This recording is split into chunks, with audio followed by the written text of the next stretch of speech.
planned intro. Welcome back to ForbiddenCast, episode 6 now. Nice. Yeah. Moving on up. You look like you're just so tired. Pretty tired? Kind of tired? Not especially. Just bored? Not so much. I just always like stuff to noodle on, and Yeah, that's true. so you never really get bored. No. I never really get bored. Yeah, that's true. I mean, there's always stuff to do. Yeah. Yeah. So, how you been? Oh, not too bad. Yeah. Playing guitar, not doing too much. Yeah. Yeah. You're not getting cabin fever at all? No. No. Definitely not. Yeah. Yeah, I'm, for anybody's wondering, like, there's the whole coronavirus thing going around right now. Still, so. Yeah. Yeah. I mean, I'm an essential worker, so. Yeah, it's amazing how many people are. Yeah. Yeah, so I'm still working, just absorbing all of it. Yeah, taking it all in. Yeah. So. I don't get to just come home and play guitar. Well, I mean, I do come home and play guitar, but yeah, still gotta go to work. Yep. Yeah. Yeah. Yeah, I'd have to go to work if there were jobs. Yeah, that's true. If there's like a big storm in the city called. Yeah. Or stuff to do, or Oh yeah. like the one job we did, there was like the top of a tree had broken off beside somebody's driveway, so go and take care of that before it lands on their car. Yeah. Stuff like that. That's good. Yeah. So, anything new? Exciting? Not so much. Okay. Just noodling away. Yeah, just, I don't know, working on like that kind of Just stuff. like finger picking stuff? Yeah. Ah, sweet. Doing that, and then a whole bunch of like,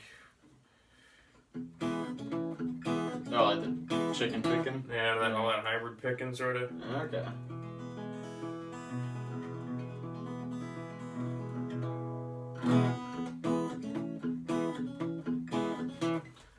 It's pretty neat. Cool. It's pretty cool. Yeah.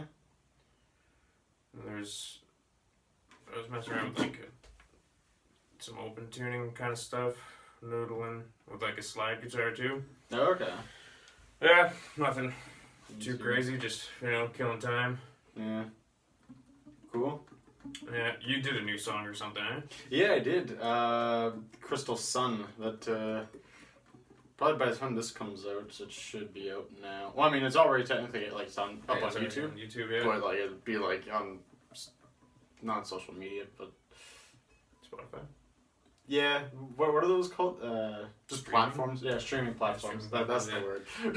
I think you're tired. Yeah, but yeah, it should be out on all that. So I mean, it should be actually coming out this Friday.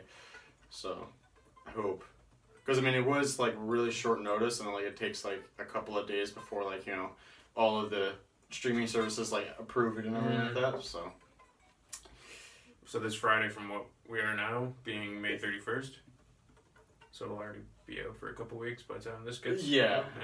So like on April 3rd, it should be out. So Nice. yeah. Yeah, and then I should have my lesson video for that song out too. So that'd be cool. For the Crystal Sun one. Yeah. So that's cool. It's so interesting, like, because I've never ever done like an actual like, video of like how to play like a song or whatever. So it's just like trying to like, because I mean, there's people like who are gonna be, more advanced players who may see it, and there's people who might be like, not, like intermediate to like beginner people who might see it. I mean, there might be people who don't even play guitar at all who see it. But it's just like, instead of like, using the actual, like the first notes of the song is not bad, but it's just like A major. So it's just like, I started off by like saying you know, like, okay, like this is what you're playing your A, you're playing your C sharp, and your E, and your A, or whatever. But it's just like, you know, beginner players aren't really, I mean, they should know their notes, but like they're not really gonna know their notes. You know? Well, I don't know, a beginner player might not know them, but it's good to refer to it as that. Yeah. You can do both, like you can say, you know, ring finger, 7th fret of the D, your middle finger's on the 6th fret of your G, and then the E and B are both 5th fret with your index. Yeah. Because I mean that's what I noticed I did that like a lot through the video where like I kind of like switched back and forth between like saying like, oh, you know, like the 10th fret of the A string or whatever, and then like actually like it's the G, you know, down to the F sharp or whatever. So yeah. Wow, I mean, if people don't know it, they can watch somebody talk about it, and then they start to figure it out. Yeah. You know, like if you say it's like, okay, 7th fret of your D string, that's your A note. So if you say fret and note, it's kind of good. That's definitely like, some people don't want to know anything about theory, what they do. Yeah. Because they just want to get to playing. Well, there's usually people who have an opinion that it'll stifle their creativity. Oh, really? There's a few people who think that if they know the rules, they're going to get stuck playing by them, but... Yeah, or, like, they'll lose the feel. You know, like, I've heard that a lot. Like, you know, because I've seen the debate between, like, oh, a technical player or, you know, a feel player. You know, like, someone like Buckethead or like, Slash, you know, like, those two being compared. But, I mean, like, you look at somebody like Buckethead, like, dude's got feel. Oh, yeah, he's just tons. Oh, yeah. He can, you know, shred nonsensically, you know, all day, but at the same time, there's a ton of his stuff that totally has feel to it. Oh, yeah. Well, I mean, it's even like Ingve, you know? Like, I mean, most of his stuff is shreddy, but, like, whenever he gets into his, like, really, like... melodic stuff. Like, my favorite parts of Far Beyond the Sun are not fast. It's just really... I forget what, like, minute and second in the song it is, but there's a part where it, he just plays, like, little melodic pieces here and there. I remember in 12th grade, we did, like, the first beginning of Black Star. I don't know if you ever heard that one. Yeah, so it's like, we played through that, and, like, again, too, it's just, like, the song is, like, about 4 minutes long, I think. But it's just, like, most of it just gets into, like, the whole shreddy bit. But, like, the most memorable parts are all, like, the nice, slow, melodic parts. But, yeah. Well, like, my favorite part of Through the Fire and the Flames by Dragon Force is a part towards the end of the solos where they're going back and forth. And it's just a bendy, melodic part, not shreddy, crazy at all. Probably one of the more, like, if not the easiest thing in the whole song to play. Just, that's, you know, the whole 7 minutes, that's my favorite part of the whole thing. Yeah, that's true. Yeah, but yeah, I mean, whatever. Everybody's got to, like, do whatever they want for their own playing. I don't think that knowledge hinders anything. Oh, no, I don't think so either. The biggest benefit, I think, to actually knowing your instrument, and even, like, music theory in general, because regardless of what instrument it is, you can communicate with somebody else a lot easier. Yeah. And then that way, instead of it being, it's kind of like this, sort of like that, not being able to explain your ideas. Whereas if you just say to somebody, like you said, like, it's just your A major chord, like, okay, sweet. Yeah. It's literally just, you know, like if somebody wanted to have it be, that's where, like, kind of getting into, like, an example here would be using specific triad inversions. Yeah. So if you say, okay, play G chord, okay. Well, there's only 3 notes in that chord, G, B, and D, because it's your root, 3rd, 5th for your major. But it has that sound to it. So I can play G major here. And there's a little... Yeah, that'd be your second inversion. Yeah. And that because it's your second, you're starting on your fifth, and then it's your root, and then it's your third. No, okay. So doing this is it. We're both just doing, well, yeah. Yeah. That's how I do my jeans. So they're totally different. Yeah. So having something like that on top of a... Yeah. Yeah. Because then, if the other person knows, like if I just say to you, okay, second inversion on these 3 strings of this chord, and you just know your inversions, then you can play that right away. Yeah. Not that it takes that much more time to just say, you know, the 7th fret of your E and G with the 8th fret of your B. But more, I guess, advanced ideas. When you actually understand the language, you can communicate it a lot easier. And then it clears up any confusion. You know, when you're trying to explain something to somebody and they don't understand. But that's where the issue of all the people in that conversation have to understand, because if one person doesn't, yeah, you know, then it gets sort of tricky. But I don't think knowledge hurts. The more you know, no, yeah, it's really only going to benefit your playing. Because then you practice technique and learning that theory, you know, understanding triad inversions, like your root, first, second inversion, you're going to play those on the fretboard. So understanding the theory behind, you know, the different order of that root, third, and fifth, you're actually playing through it, so your hand is still going through the motions of playing those, so you get into exercise of actually playing them. Right. But it's, you know, to each their own. Yeah. Yeah. I mean, honestly, too, like, it could be kind of just like a laziness thing on people's behalves, too. I think for some people it is. Yeah. There's some people who don't really concern themselves with it much. I think it depends, because if you are just born with a really good ear, yeah, that's true, then you're going to hear things and pick it up a little bit easier. I think for me, the big emphasis being 14 or 15 years into playing guitar, where now I'm really into learning theory. Yeah. It's because when I started, I didn't care at all. Yeah. I remember bringing a guitar to a music class in grade 8, and the teacher was not happy that I showed up with a guitar. Really? Because it wasn't a traditional instrument. So she was not happy. She's like, we're going to talk after class. So then we did. And I was supposed to be playing clarinet, but I just wasn't bothering at all. I was just sitting there moving my fingers, you know, soloing, not actually breathing, and just, you know, not reading the music at all. Yeah. I would just sort of look over at where Buddy's fingers were on his thing and try to do that at the same time. Yeah.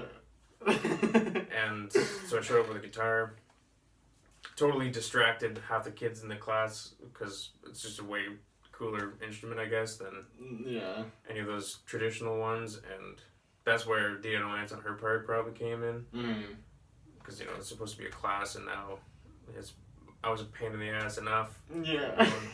I don't need, you know, any extra ammo to distract the class. But then afterwards we had a conversation where she sort of asked me, do you actually know your notes? Because if you learn your notes and you learn to read music, we can make it work. But you have to do that, otherwise you can't just show up here, play your guitar, make noise, and be a distraction. So needless to say, I didn't bother learning to read music at all or learn my notes at all.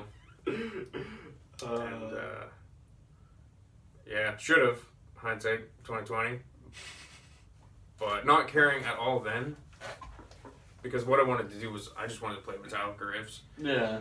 So learning, it wasn't so much that it was theory that I didn't want to learn. It was just, it didn't matter what it was. It wasn't Metallica, which is what I wanted. So it was, you know, being 12 and a complete idiot.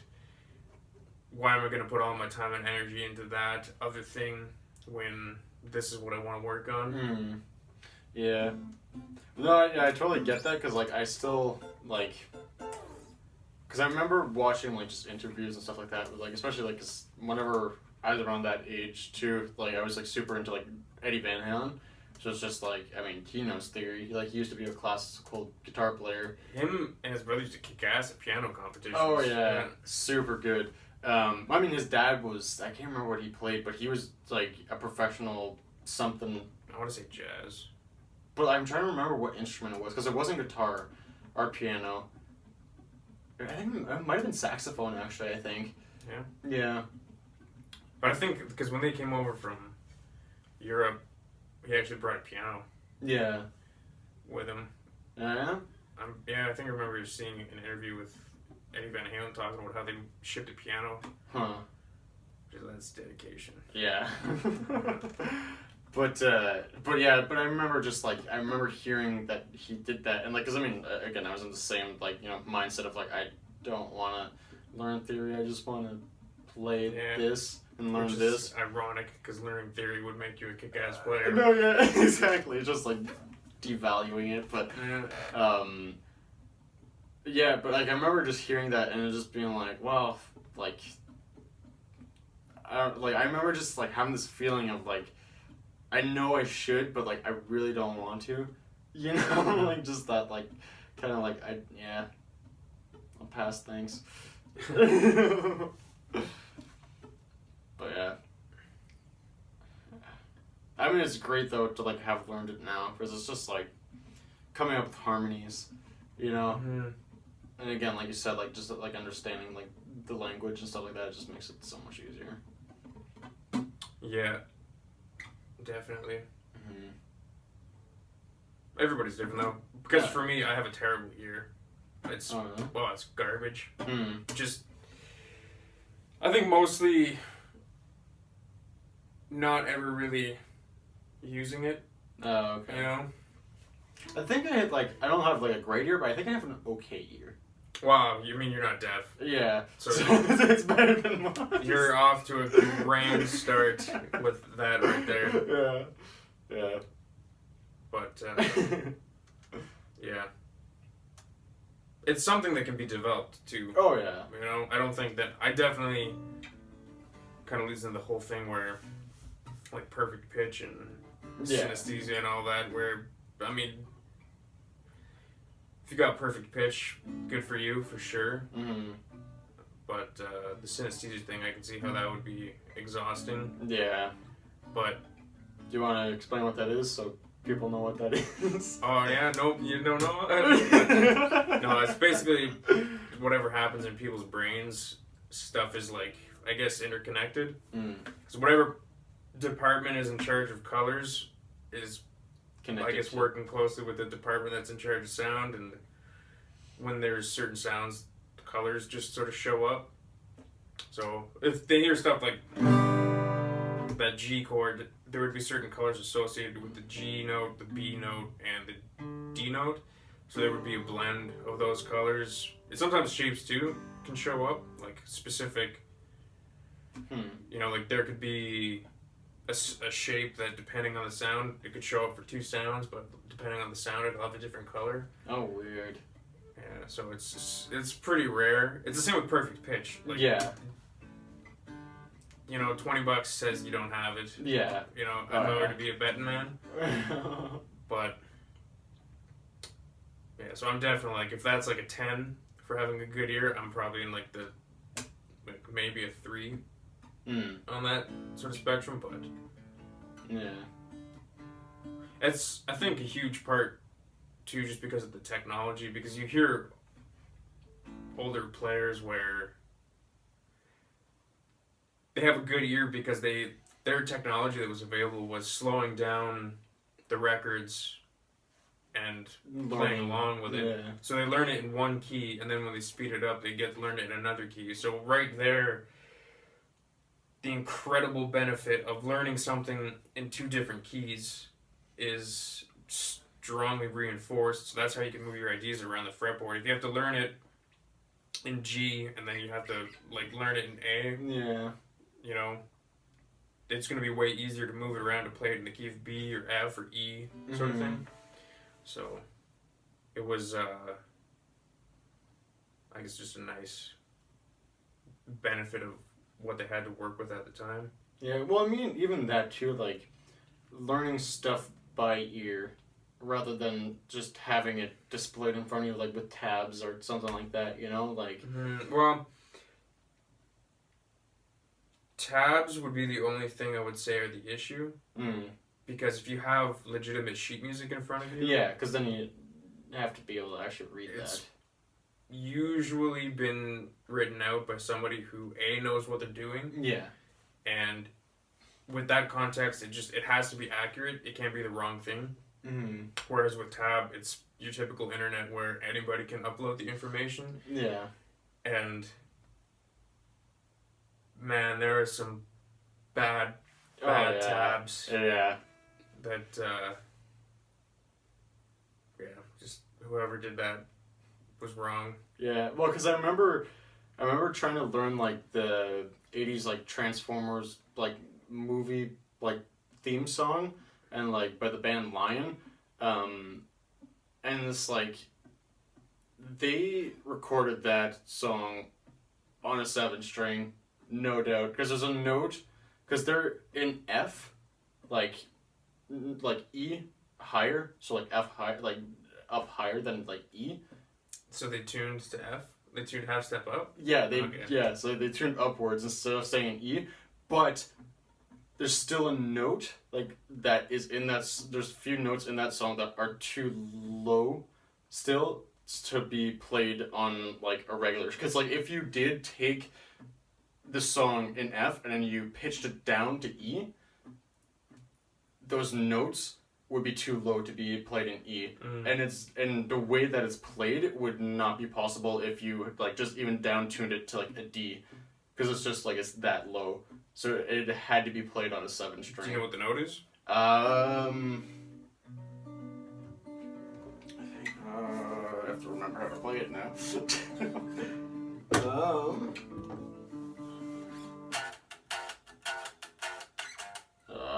No. Because you tuned? Weird, or? No, I just can't remember it because it's been so long since I played.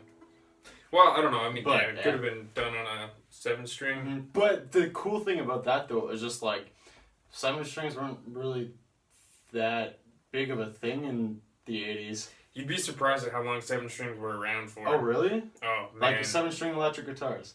Yeah, well, electric, because electric guitar really only like came around late 40s, early 50s. But there were 7-string acoustic guitars like 100 and some years ago. Oh, okay, yeah. Just to get the lower notes, though. Yeah, just that extended range. Those instruments existed for a lot longer. They didn't come around, like, the 7-string guitar isn't, new as of the 80s kind of thing. But also, I think Lenny Breau was a jazz guy. I think that's who it was. And I think he was playing a 7-string. Oh, really? I don't know. I want to say in the 80s. But I mean, they did exist. They just really got popular with Steve Vai and the Ibanez and everything from there. Yeah, especially with like the metalcore and the new metal stuff like in the 90s there. Like bands like Korn and whatnot. There's another band that was really popular with 7-strings. When did System of a Down have their... Drop C. Oh, yeah? Okay. Yeah, for the most part. But, know. was it Nevermore? Whatever Jeff Loomis and Chris Broderick, their band, they played 7-strings. Was it Nevermore? I don't know. It might have been. I don't know. The name. I like both of those two guitars. Like, I love their playing, but, like, I don't really like the bands that they're in. It's weird. Oh, I know. No, because, like, I don't know. Well, it's a bold statement because Chris was in Megadeth for a while. Well, no, I know that. But it's funny, though. It's funny because whenever Chris Broderick and Sean Drover, the drummer, at the time, whenever, like, Chris Broderick was around, that was apparently the period of Megadeth that, like, most fans hated. And it was so funny whenever both of those members left, Dave Mustaine actually came out and was just like, yeah, like, fans don't want those guys in the band.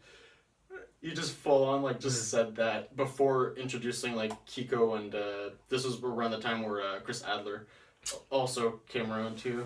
So, to do that one album and then like a couple of shows. But yeah, I would say that's definitely weird because I've seen videos of Chris playing solos oh dude, he's and he phenomenal nails it. every time. Where I mean, even as Megadeth, the fans not liking those two being in the band, I would be curious to hear why, because I don't think they had a lot of creative input. No, yeah, but that's the thing. Like, especially watching like live performances with those two in the band, like, so many comments are like, they don't like that they don't add their creativity to the already existing songs. Because like whenever Marty Freeman was in and he was playing Chris like Poland solos, like he put his own like playing style on it while still like keeping true to those like actual solo.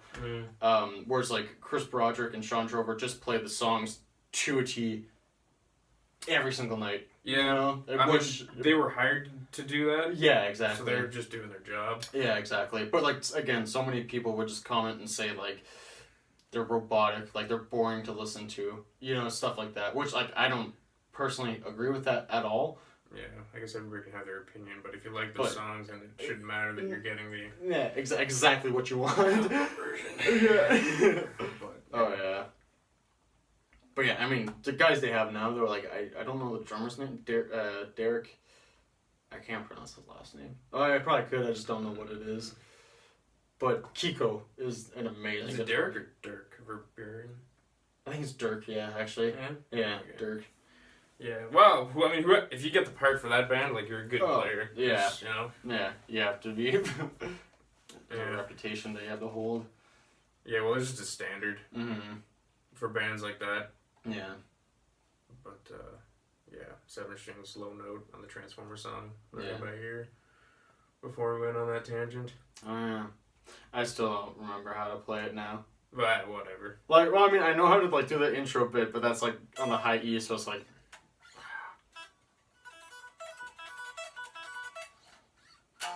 Oh no. No. And did they actually tune up, or did they just capo? I don't know. Cause like there's not a lot of information on the Mhm. song, but I mean, anyways, the thing I wanted to say with that was looking up the tabs, because there are tabs for that song. The tabs are so wrong, Mm-hmm. just so incredibly wrong. Like it's so weird though, because like sometimes you'll listen to tabs, especially like the interactive ones that will like play. Mm-hmm. Like it will sound similar whenever you're actually listening to it, but once you actually break it down, you can tell that it's so wrong. Mm-hmm. But that's all I wanted to go with that whole tangent of. Yeah. Well, there's also, like...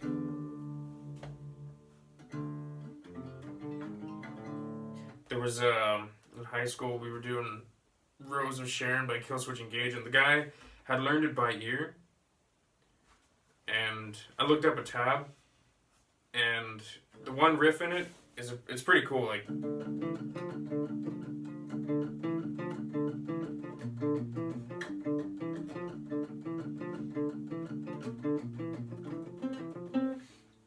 the way that he was playing it was, instead of playing after that open, going to the 8, he was going to the 7, just because I guess he didn't want to do that stretch. So,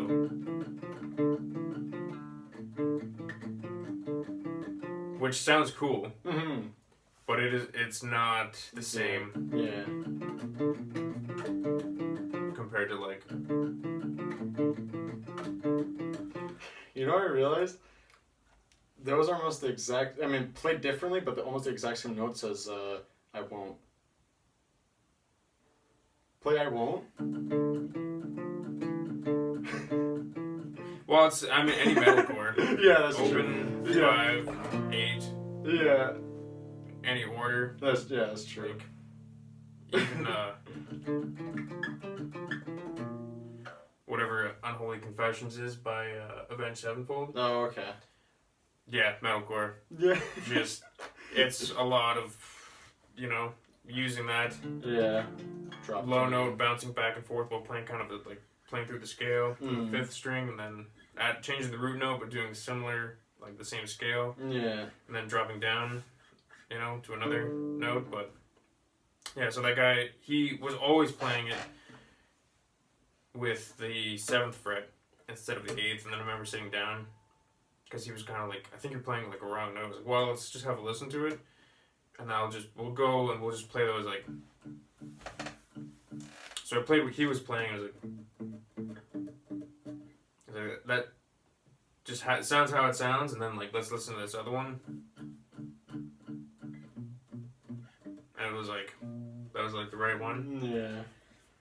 But I don't know, that was pretty easy because he sort of changed his tune on that pretty quick. But it's case in point of somebody. It's just the human element. Like I was having a conversation with one of my students about this the other day, where people were bashing tuners, like snark tuners specifically. Oh, really? And there was this, I guess, some guy who was talking about how you have to tune by ear because like the snark tuners are unreliable, and it's just so incredibly false as a statement that this thing is wrong. It's a machine. It's like there's a little green computer chip thing in there. I'm an idiot, so I don't know how. Like, I know it senses the vibration, and that thing is.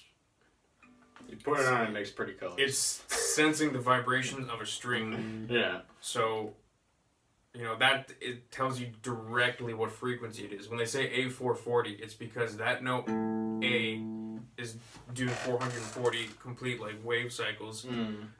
It's the math is there, so yeah. Our calculator's wrong. Yeah. Why do people use those? Yeah. Oh yeah. So yeah, just that whole tuning by ear thing, because you can pick up any guitar and tune it to itself. No, yeah. But it won't be in tune. Is that EADGBE? Yeah. Dead on EADGBE. Again, I don't know. I just don't have much faith in people's ears, I guess. No, yeah. But another thing that kind of like whenever like tuning that exact thing that you just did. I can't remember what his name. I think it's Scott Groove or something like that. He's like a YouTuber. I don't even think he makes videos anymore. But he had this huge rant on how the tuning with the harmonics is just so bad, and you should never do that, and you're a complete idiot if you do. Like, it may not be exact, but you know what?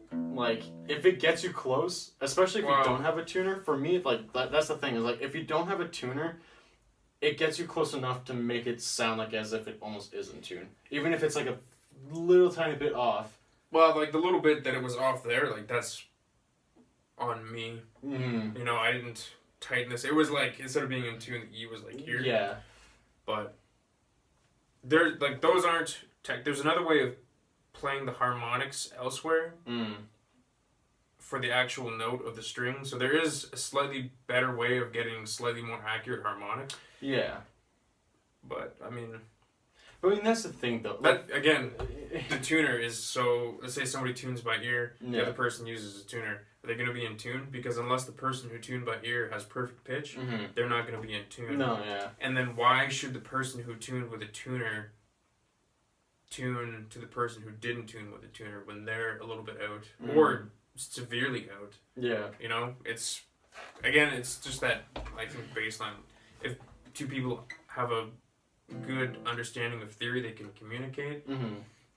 It's just kind of like that baseline that you can both work from. Whereas if you both have a tuner and you both use a tuner, they're both going to tell you the same note is in tune. And actually with Mac the one time, he was a little iffy on these tuners, and he had a plug-in tuner, and I tuned to the Snark tuner, and then we double-checked it on his plug-in, and they were both dead on.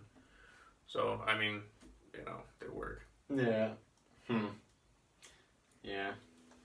What was that there? Oh, yeah. Alrighty. Well, with all that off your chest. Yeah. It's been a good one.